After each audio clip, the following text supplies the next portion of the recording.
Heimir, before we go into the details of the squad, I am going to ask you about the absence of any League of Ireland player. I know that became an issue because Stephen Bradley said you'd been disrespectful in your comments previously, and he said that League of Ireland players have to leave the country to get a call-up, it seemed, from your previous comments. Now, I understand that Josh Owen was one of the players in the provisional squad. What's your feeling or your thoughts behind Stephen Bradley's argument? Now, first of all, if I said it in a way that it could have been interpreted like that, I apologise for that. That was not the purpose of this, so I was just complimenting Shamrock and what the attention of doing so well could lead to. Just the attention, normally the attention goes to the players, the coach, but also to the club. What is the club doing? So it is a positive spiral. But if anybody has followed me as a coach, I've normally taken players from the domestic leagues and thinking outside the box as well, finding players. So it was not the purpose, or far from the truth, that I would say something like that. But if somebody could interpret it in that way, I apologise, but that was not the purpose. But so, did you have League of Ireland players in your provisional squad? Yeah, so we have in our squad Josh Honohan and Johnny Kenny as well, because he did so well for Shamrock, and I've been more or less seeing all the games in the Conference League, the Shamrock games, and they have been really impressive. But that is just it. Now we have selected the squad, and we take the squad to Bulgaria from the players that we think can do well for us, and there's no League of Ireland player in it, but they are close to, and hopefully we'll get a chance to select them and show and see them in our environment. The Bulgaria game, it's an opportunity to, I suppose, get confidence back in the squad after what happened in November, and quite a number of new faces in this squad. If we go through it, James Abankwah, Rocco Vata, Sinclair Armstrong has been involved before, as has Jimmy Dunn, but they're new for your squads. Give us the thinking behind that. Well, it's different from each and every one. I think James has been really impressive for last couple of months. One on kind of the upward spiral in his career, and really impressive. I'm sad that we need to take him from the under 21, but we really like to work with him and see what he can do in our environment. I think he was man of the match last night in Watford's game. Yeah, he has had really good performances for Watford. So, and we met him, spoke to him, and his character is fantastic. So really an impressive guy. Let's see what he does for us now. Rocco is a little bit different. He gives, well, he can be a match winner. He has that element in him. Can impact games easily. He has these qualities, so we just again like to see him in our environment. We have had some injuries as well in the wing position, so it gives him a chance to come in and show what he can do. Jimmy Dunn?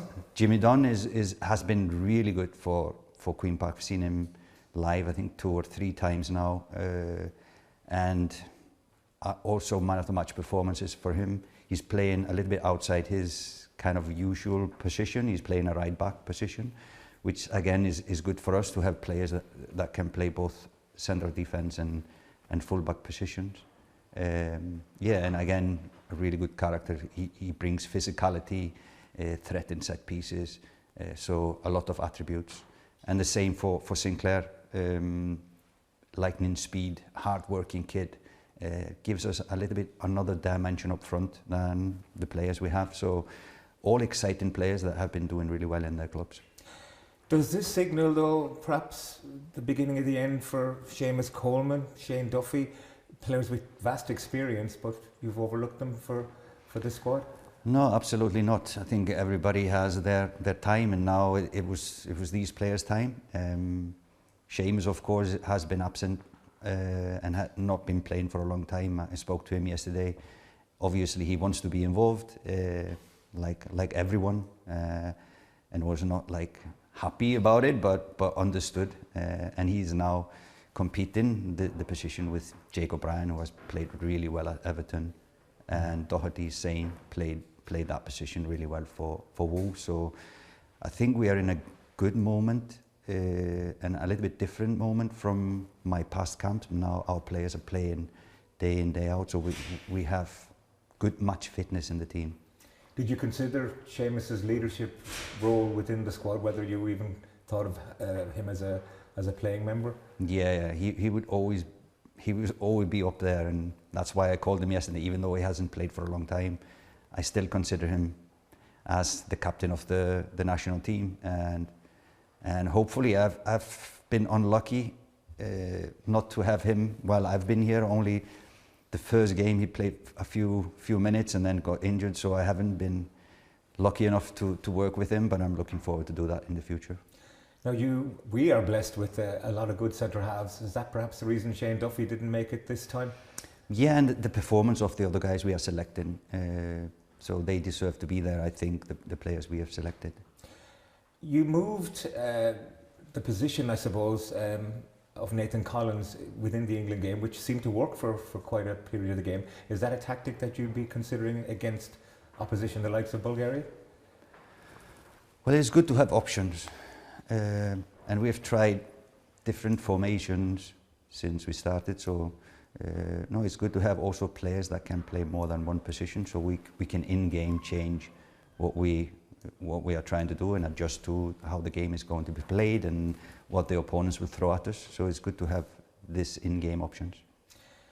Many would be surprised at the absence of Andy Moran, because in his short time on the field at Wembley, he seemed to give us perhaps another dimension. Now, the game at that stage was probably away from us, but you know, he looks like a player of great potential. Yeah, I agree with that. He was impressive.